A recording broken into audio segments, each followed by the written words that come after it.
une autre takana très intéressante dans la Gemara. Regardez ça, c'est Amar Rabbi Yitzhak. Que ce soit ses paroles et lui, Rabbi Elisha ben Abraham. שנפטר כהיום הזה, לרפואה שלמה, לאלישע בן אברהם. אמר רבי יצחק, באושה התקינו שיהיה אדם מתגלגל עם בנו עד 12 שנה. מכאן ואילך יורד עמו לחייו. Un père doit éduquer son fils. Alors on a dit l'enfant est turbulent, ne veut pas étudier. Jusqu'à quand le père, à quel moment le père peut se décharger de l'éducation, de dire ça y est, j'ai tout fait, je lève les mains. Nous Namoud Aleph, Daniel, nous Namoud Aleph, voilà là. À quel point, à quel moment le père peut dire ça y est, moi je lève mes mains. Et c'est autorisé, on ne lui dira pas, il n'y a aucun reproche à lui dire. Un jour, le Rav Amar, bon, il a passé beaucoup avec un enfant. Il a un enfant converti à l'islam, truc de fou.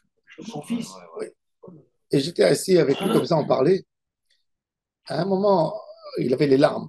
Il m'a dit, moi, quand j'ai un téléphone d'un numéro masqué, j'ai peur qu'on m'appelle pour m'annoncer sa mort. Il est avec le Yakuza, avec des trucs.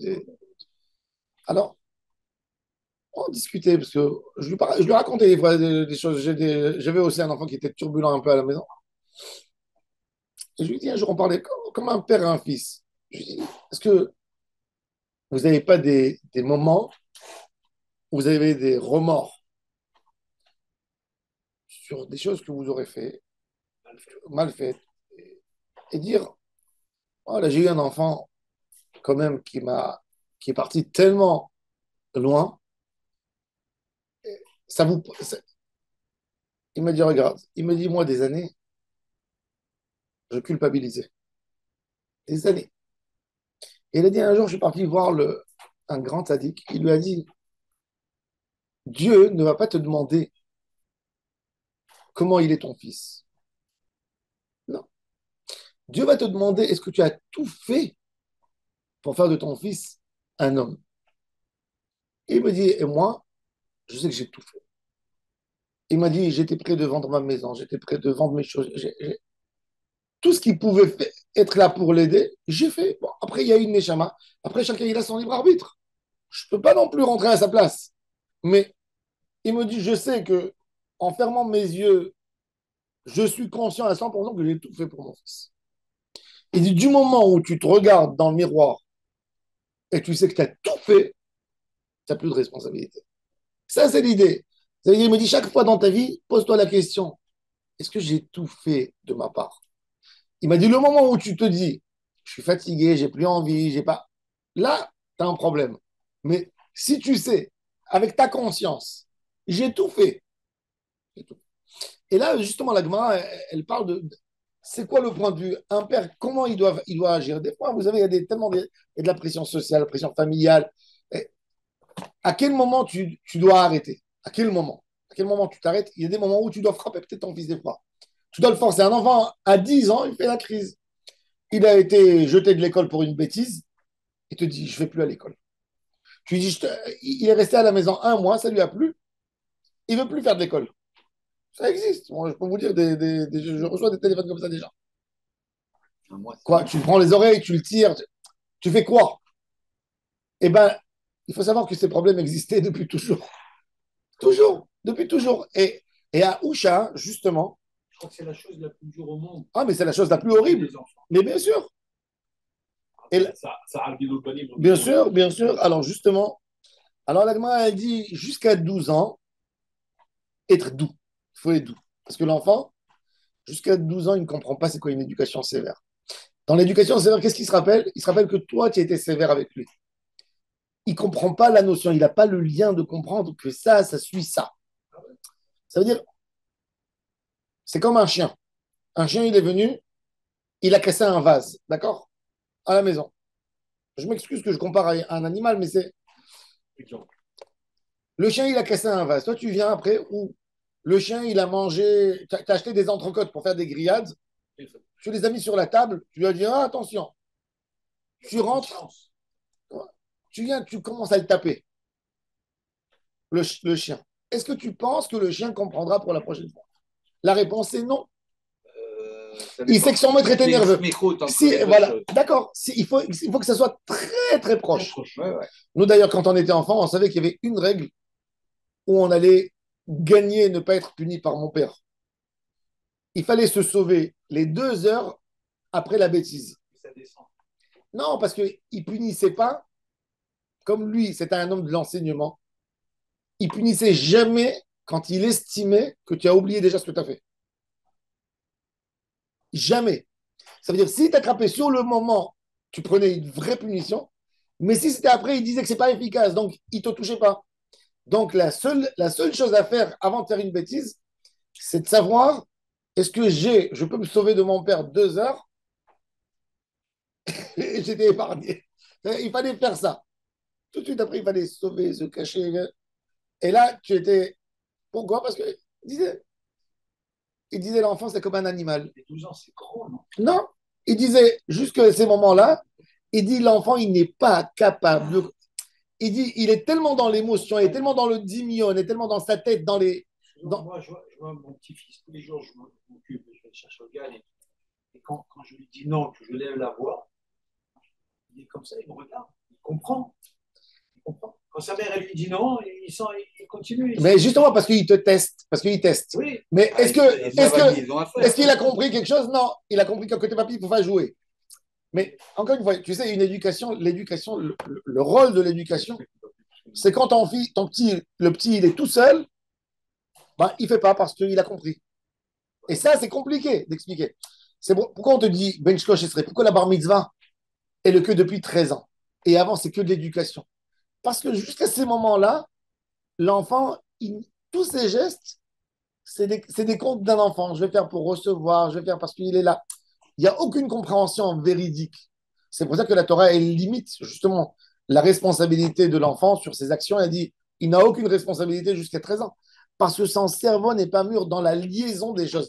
Je ne sais pas comment l'expliquer en psychologie, mais en psychologie, tu sais, voilà, il y a une cause, il y a une chaîne. Il y a un événement qui a causé l'action. Ensuite, l'action a causé un événement, etc. L'enfant, il n'arrive pas à mettre le lien entre les deux. Il va toujours te dire, tu étais trop dur avec moi.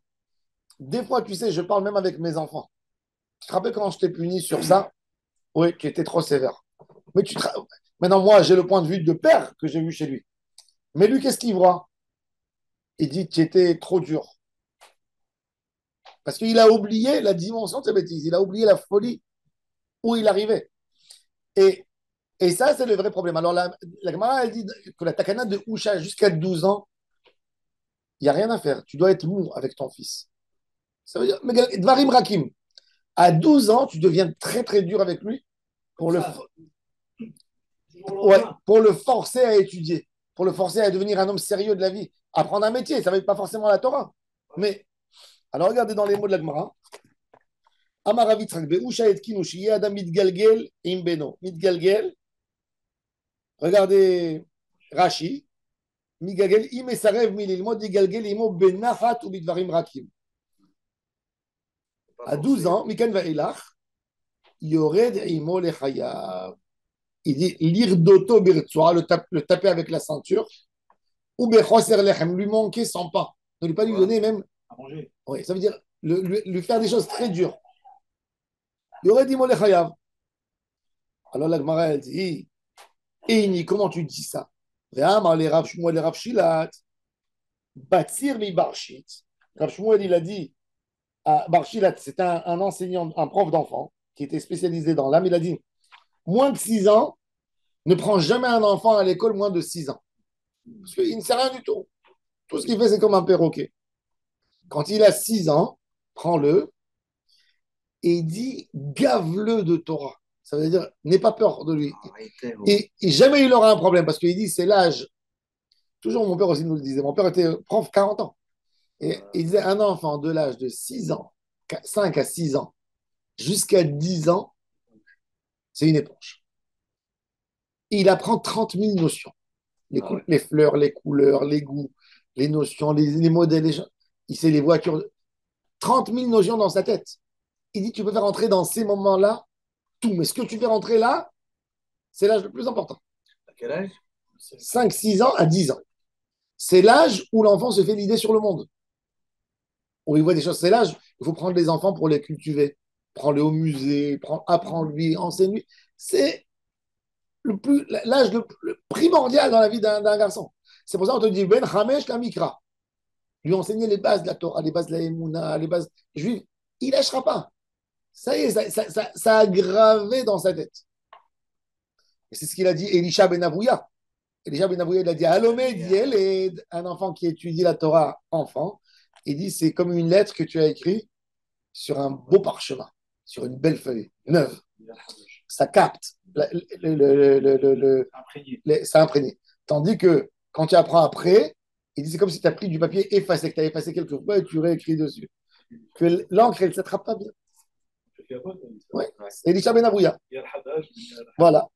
Alors la Gemara elle dit ça fait les Ketora, gave le commun.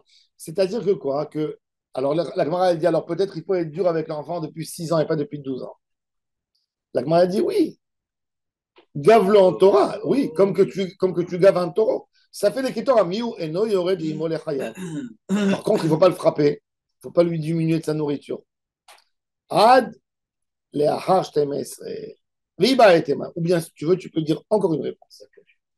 Ha le mikra.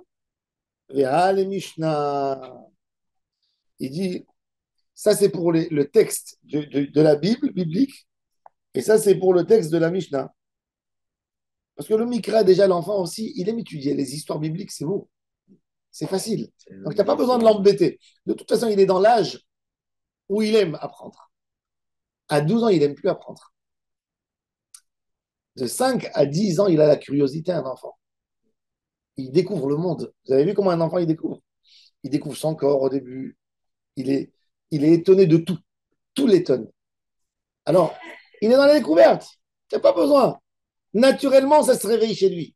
Naturellement, même un enfant paresseux, il est très intéressé. Il voit un film, il regarde, tout l'intéresse. Tout l'intéresse. Alors, c'est pas la peine de mettre là-dedans. Abaye, il dit, la maman adoptive lui a dit, Barchit, les Mikra. À 6 ans, il faut commencer à étudier la Bible. Bar Esser, les Mishnah. Bar Tlessar, de 13 ans, les Taranit Amet, de jeûne de Kippour. Ou Betinoket, Bat Tressar. Et quand c'est une petite, la fille, elle a plus de force que le garçon. À 12 ans, elle commence à jeûner. C'est très intéressant parce que, vous savez, dans la Torah, c'est pas écrit. Mineur, majeur, on apprend ça de Xeratakatouv. C'est quoi un mineur? Moins 13 ans. Où c'est écrit dans la Torah 13 ans? Où? C'est pas écrit. Vous allez chercher dans toute la Torah. Ish, Chachamim nous ont reçu de Moshe à Sinaï que Ish, Asher Yachta Ish, c'est depuis 13 ans.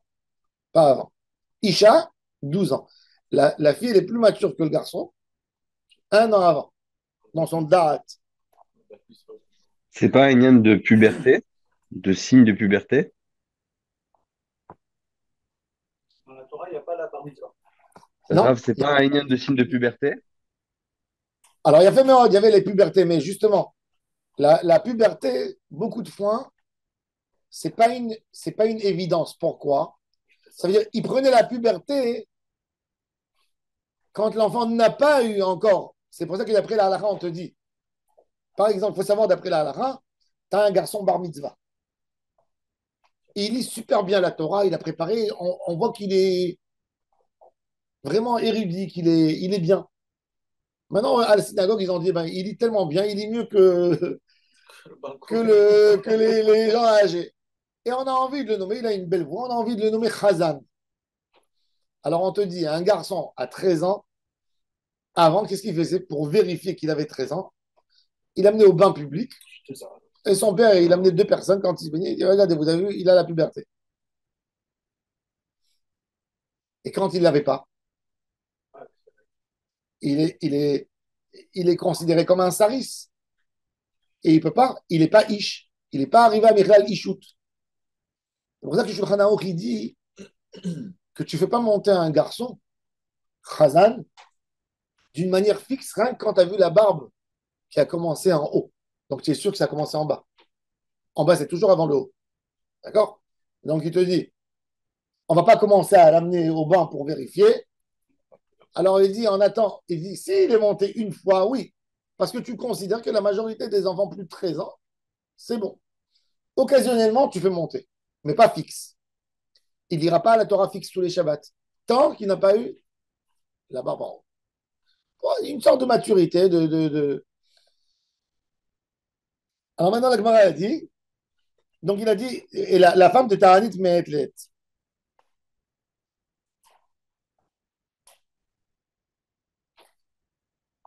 Maintenant, il faut savoir que le garçon et la fille, ils sont chayav de jeûner Kippour déjà un an avant. C'est-à-dire la fille, 11 ans et un jour, elle doit jeûner Kippour. Entièrement Minadine, ou... entièrement.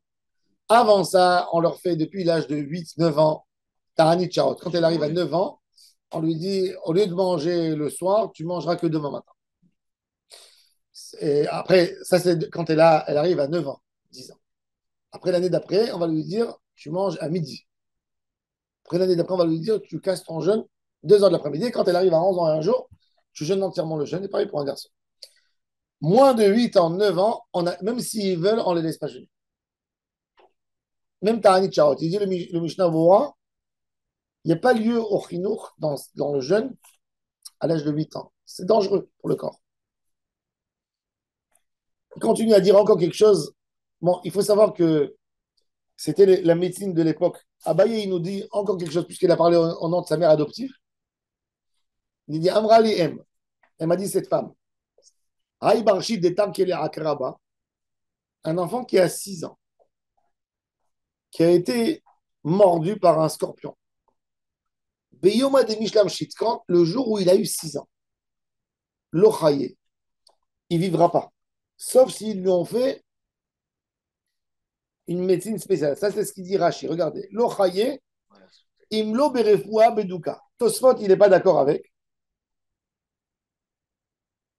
Tosfot, il dit que à l'âge de 6 ans, c'est fou, mais ça veut dire que c'est une notion presque spirituelle, qu'il ne pourra jamais guérir s'il sera mordu à l'âge de 6 ans. 6 ans, 6 ans. Il faut savoir qu'à l'époque, les gens, ils ne savaient pas exactement l'âge. Parce que le mois, beaucoup de fois, c'était d'après le Kiddush HaChodesh, la Reïa.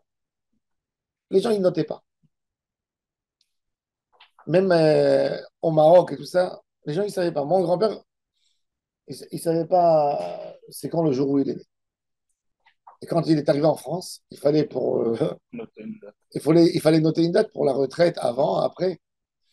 Et il est parti, il a dû voyager au Maroc. Il a dû amener avec lui deux témoins avec un notaire du consulat français. Et il est parti voir le Moël, son Moël qui était encore. Mon grand-père, il avait 50 et quelques, il voulait déjà s'occuper de sa retraite. Le Moël, il avait 95 ans. Il lui a dit comment tu t'appelles? Tu devais être de cette année. Il a ouvert le cahier des circoncisions et il lui a montré voilà, j'ai circoncis le fils de tel. Et selon ça, ils ont validé son jour de naissance. Le Rav Amar, par exemple, je peux vous dire, il n'a pas de date de naissance. C'est écrit 00048, 1948. Et parce que pourquoi il ne savait pas? Il est parti 1000 fois, il a demandé à sa mère. Il sait qu'il est né en 48, mais il ne sait pas quand. Sa mère, à l'époque du Talmud, il regardait les signes de puberté parce que de toute façon, les gens, ils ne se rappelaient pas.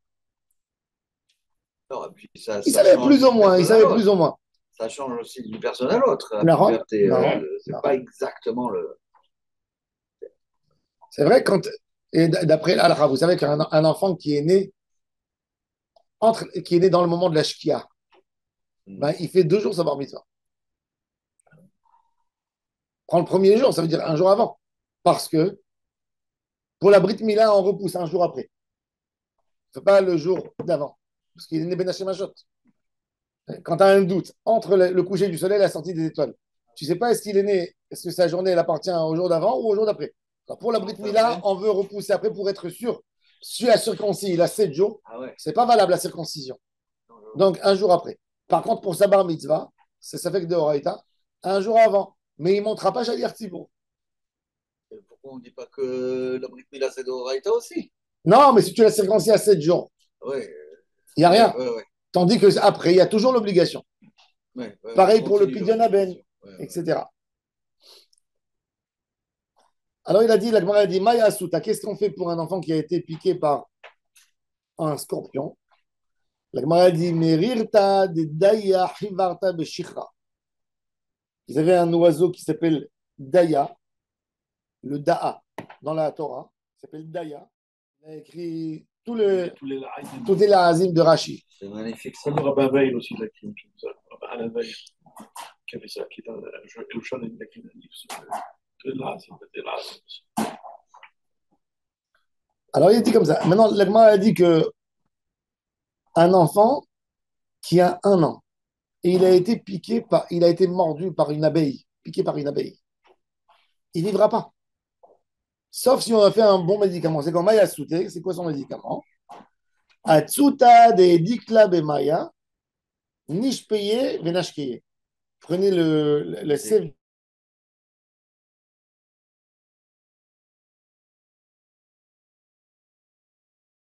dans l'eau, on lui mettait sur le ventre et on lui faisait boire aussi.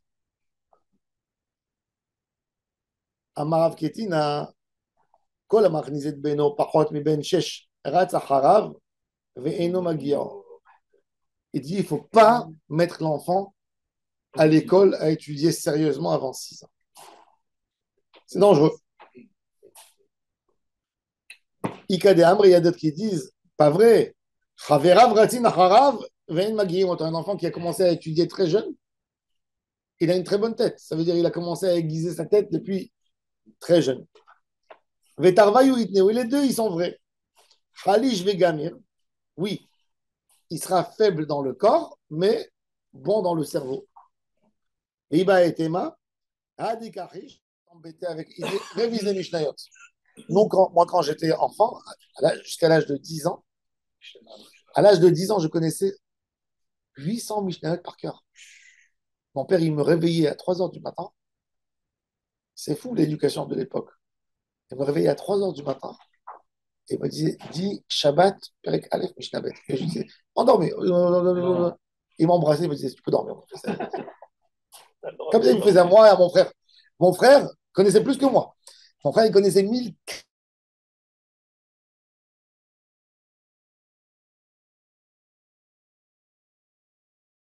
On est parti à Marseille, il y avait le concours des Mishnayot en Europe. Il y avait le rabbin, ces trucs. Nous, on était invités chez une famille extraordinaire qui sont venus de Tunisie, qui s'appelait la famille Chemla.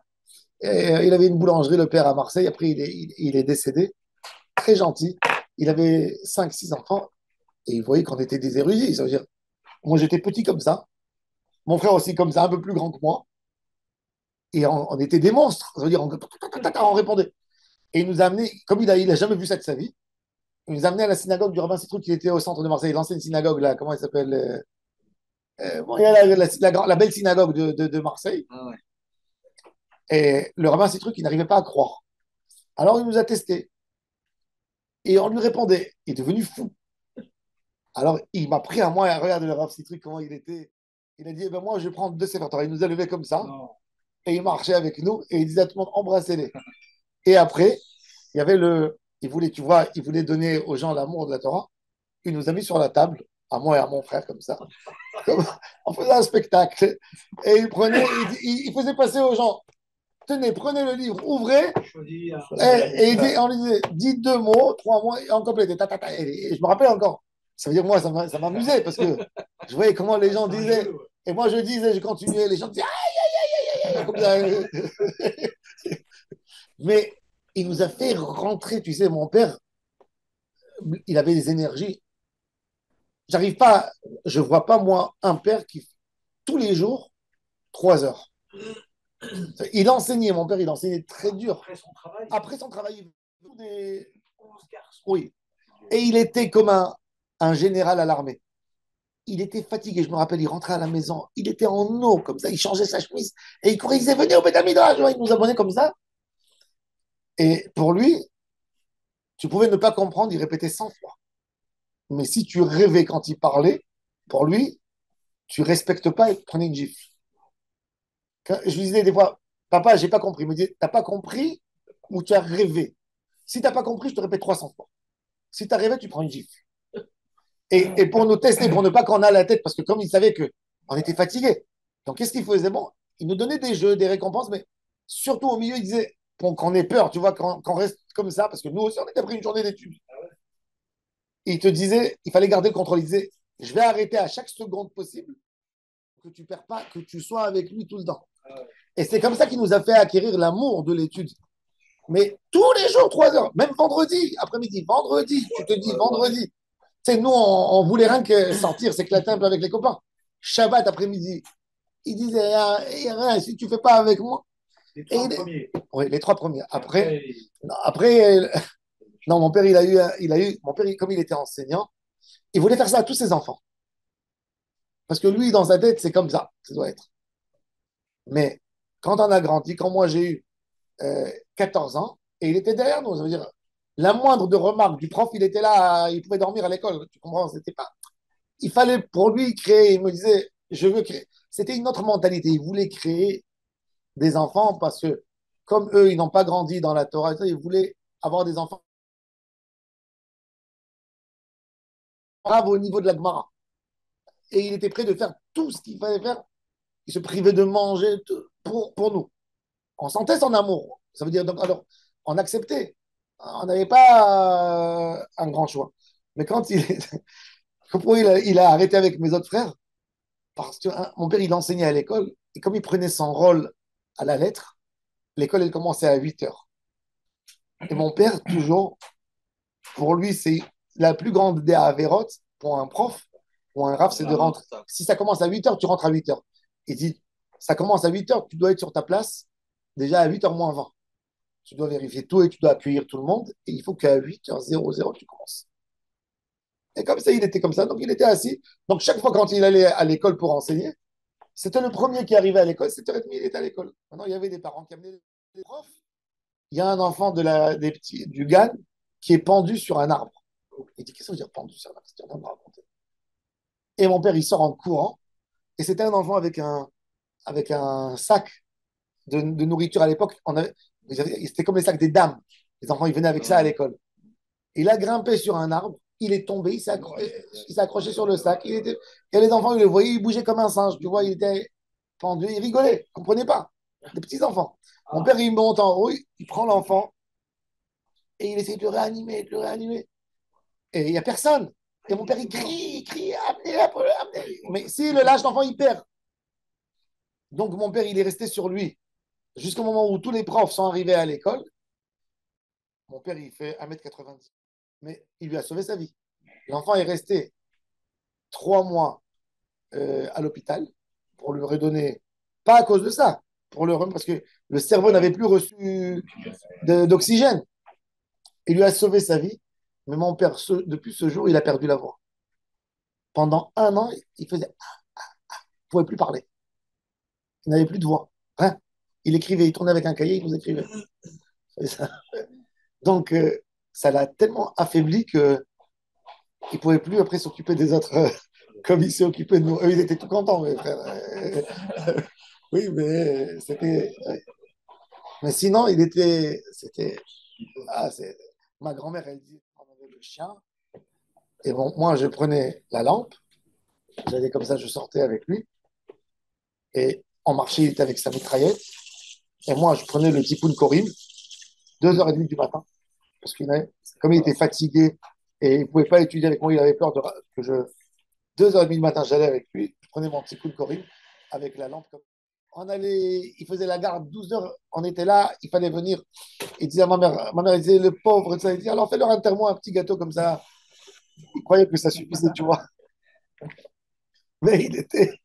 Ça a donné un bon résultat. Oui, et nous, les trois premiers, bon, Hachem, bien cadré, il ne nous laissait pas. Et mon père, il me disait, l'éducation, elle ne se termine pas.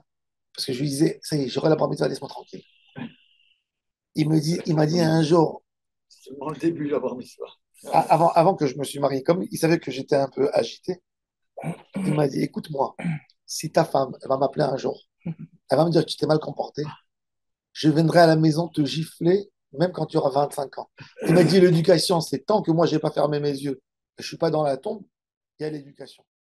Il dit, le bon Dieu, toujours, il te demandera, qu'est-ce que tu as fait pour ta génération? Contradictoire avec. Oui, mais non, parce que je disais dans la Gemara, il disait, non, ça, c'est pour les efforts. Il me dit, mais si j'ai la force, c'est tout le temps. Mon père Tant. il disait, tu seras majeur quand je serai mort. Exactement. Voilà, c'était là. Mais c'était les phrases de l'époque. C'est ce qu'il disait. Alors, regardez, justement, la Gemara, maintenant, il a dit. Donc, ça, c'est le din de 6 ans. Alors, mon père, il disait toujours qu'il ne fallait pas étudier la Gemara. Il disait que quand nos sages, ils ont dit dans Pirkei Avot, Ben Eser la Talmud, il voulait dire Eser et pas avant. Et pendant des années, aujourd'hui, quelqu'un qui fait ça, ils le mettent en prison pour torture d'enfants. Ils le mettent en prison, je rigole pas du tout. Mais à l'époque, il n'y avait pas, c'était, tu sais, on vivait dans une. Mes copains, c'était des enfants de rescapés de la Shoah, dans le quartier. Beaucoup dans le Ham Israël. Et ils voulaient qu'on étudie, qu'on connaisse tout. On avait une pression d'études, même dans le. C'est pour ça que tu peux voir tous les gens des années qui sont nés entre 40 et 70, que les parents, ils mettaient l'impression que n'importe où dans le monde juif, que ce soit chez les juifs de l'Afrique du Nord ou les juifs ashkénazes, il fallait remettre le Ham Israël. Ils sentaient qu'ils avaient un rôle. Ma mère, elle m'a dit, j'ai jamais pris aucun moyen de contraception parce qu'il fallait avoir. Quoi, tu n'as pas cette idée de construire le Ham Israël. Ça veut dire, c'était une. Elle a dit, je pouvais même pas même si j'étais claqué, fatigué, ça veut dire, quand je voyais les autres, c'était un concours, on travaille, on est là. C'était ça, là, l'idée des kibbutzim, de l'idéalisme à l'époque. Il fallait remplir Israël, il fallait être là, il fallait. C'est, et c'est dommage, je trouve qu'aujourd'hui, on a perdu cette motivation qu'ils avaient. Trop de confort. Ouais, mais c'était. Et chaque fois, on te répétait ça. Ça veut dire, même. Il ne faut pas d'enfants parce qu'il faut changer la voiture. Oui, mais c'est horrible. Ouais. C'est Il y a horrible. le chien aussi. Le chien aussi, il faut Non, se mais- mettre à table. Tu sais, Il ne peut pas se marier. Il ne peut pas se nos leçons de moussard de nos parents, les leçons de moussard, c'est oh là là, c'était ça le discours tout le temps. Tout le temps, on n'entendait que ça. Il y a des enfants qui ont fait un rejet total de tout à cause de ça. Mais je peux te dire que 90% des jeunes de notre âge, tous, ils ont bien sorti. C'est parce que c'était plus proche à l'époque de la Oui. Shoah. Aujourd'hui, on est proche du 7 octobre, alors on parle du 7 octobre. Dans 10 ans, 15 ans, le 7 octobre, ça va être déjà partie de l'histoire d'Israël et ça Oui, va oui, parler sur ça. Mais c'était comme on parle aujourd'hui, par une exemple. éducation où ils étaient là pour construire. Ça veut dire qu'ils sentaient vraiment qu'ils sont là pour. Ils avaient une mission. Ils sentaient qu'ils avaient une mission d'avoir des enfants pour remplir le Ham Israël et que ils se souhaitaient tous d'avoir le mérite que ça sera un de leurs enfants, celui qui sera professeur, celui qui sera grand, celui qui sera érudit. Tout le monde chez nous. Je me rappelle, les parents, il y avait un concours comme ça, caché comme ça, tu vois, entre les. Qui auraient pu sortir de tout ça. Oui, mais bon, ils sont sortis grands dans leur domaine, tu vois. Non, mais ils sont partis en fumée, malheureusement. Oui. Ils sont morts. Combien on a perdu de Ah. grise de... Ah, ben bien sûr. C'est pour ça que le Rav Shach, il a dit, je veux le plus possible de Barouri Yeshiva, je veux le plus possible de rabbin. C'est pour ça que l'idéologie, elle a été changée quand ils te disent, on ne veut pas aller à l'armée. Ils ont gardé l'idéologie d'après la Shoah. Je ne les accuse pas, tu vois, mais il faut comprendre d'où c'est venu. C'est pour ça que pour avoir un discours qui leur convient, qui les rassure, il faut leur expliquer que ça y est, on n'est plus là, on est dans la construction. Mais eux, dans leur tête, on est là en train de sauver le monde. Juif, idée. Dans tous les. Il faut comprendre que l'armée, c'est incontournable. Si on n'a pas l'armée, qu'est-ce qu'on fait? Oui, mais ça, oui. Et il faut la religion. Il faut qu'il fasse un petit peu. Qu'il fasse 18 mois. Ouais. Amar Rabbi Yossi bar Hanina. Une autre halakha. Beusha etkinu. Aisha shemachra. בנכסי מילוג בחיי בעלה. הבעל מוציא ומתה, הבעל מוציא מיד הלקוחות. Il dit, vous savez qu'une femme, quand une femme elle a reçu un appartement, par exemple, de son père, elle s'est mariée, son père, il lui a donné à elle, pas à son mari, il lui donne un appartement en son nom, à elle, pas à son mari. Qu'est-ce que le père il a le droit? Qu'est-ce que le mari il a le droit de manger? L'usufruit, n'est-ce pas? Si cette femme, elle a décidé de vendre l'appartement, dépenser l'argent au casino, est-ce que le mari peut l'empêcher? Oui. Pourquoi? Il a fait mal parce qu'il a l'usufruit. Il lui dit, tu m'as enlevé mes rentrées. De quel moment? Hein? Non, il a déjà mangé de l'usufruit pendant des années. Maintenant, il a envie de l'enlever tout d'un coup. Non, mais où méta? Non, attends. Maintenant, elle, contre son gré, elle est partie. Elle a vendu. Elle a vendu le bien. Maintenant, il y a de l'argent. Je peux lui dire, achète quelque chose d'équivalent. Mais elle n'a pas fait. Qu'est-ce qu'il fait le mari? Il part et il enlève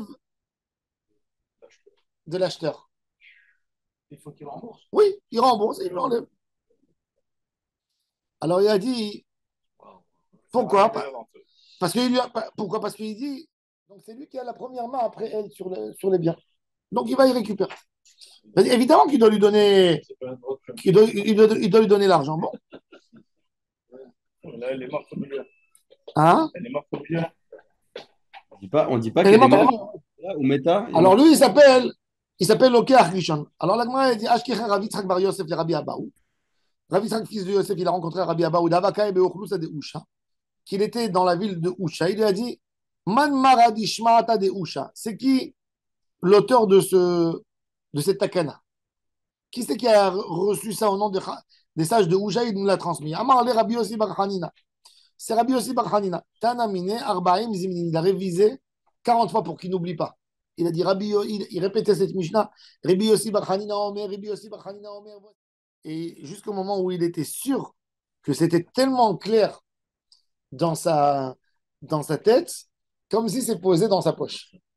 La Gemara a dit qu'il n'y a pas moins que 4 fois de révision. Quand tu veux répéter quelque chose, tu veux le comprendre, il faut le réviser minimum 4 fois. Quand tu veux qu'il soit acquéri. Parce qu'une mémoire de quelqu'un, quand il entend quelque chose une fois, il peut mémoriser jusqu'à 10 jours, à peu près. Mais quand il a révisé 4, 5 fois, ça peut rester. Ça reste. La Gemara, maintenant, elle revient à notre sujet d'avant. Il y a un verset dans Tehillim qui nous dit Ashrei Shomere Mishpat, Ose Tzedaka Becholet. Heureux sont les gens qui gardent les lois de la Torah et qui font la Tzedaka à chaque moment. Alors la Gemara dit c'est quoi? Darshu Rabotom Shebi Yavne. Nos sages de Yavne, ils ont commenté ce texte. Il y a des qui disent que c'est Rabbi Eliezer, ils n'avaient pas les sages de Yavne. C'est Hazan Banav Uvnotav Kshem Ktanim. C'est celui qui fait grandir ses enfants quand ils sont petits. Il les nourrit chaque moment. Quand l'enfant il dort, il a fait une tzedaka, il a la couette sur lui, l'enfant, c'est son père qui paye, c'est son père qui lui a donné le toit. Donc il fait une mitzvah. Et l'autre, il a dit Rabbi Shmuel Bar Nachman, Amar Zeh Megadel Yatom Viyetoma Betor Beto Messian. Un homme qui a décidé de prendre un orphelin ou une orpheline et de les faire grandir chez lui à la maison et de les marier. Ça veut dire jusqu'au bout, il les prend et il prend charge d'eux comme si c'était ses enfants. La Gemara, elle amène encore un verset par rapport à la tzedaka. On va encher bebeto. Tzidkato en medet laad. Chadamar zeh hakotev Torah nevim uktuvim umashilan leacherim. C'est quelqu'un qui se fait acheter des livres, il prend des scribes pour lui écrire des livres et il les met à la disposition des autres pour leur enseigner la Torah. Ça, c'est tzidkato medet laad. Ça, c'est quelqu'un qui a donné la tzedaka pour les pauvres. Il y a une autre troisième dracha.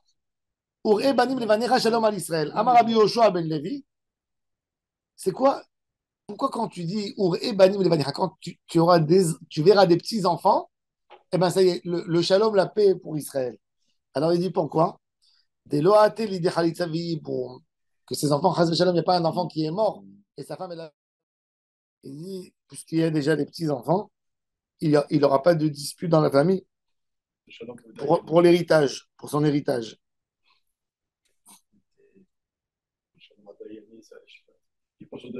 Alors déjà, le Ritva et Rashi posent une question ici. Euh, qui sait, dès qu'il y a des petits-enfants, il n'y a plus d'histoire par rapport à l'ordre de préférence de l'héritage. Tout le monde est héritier.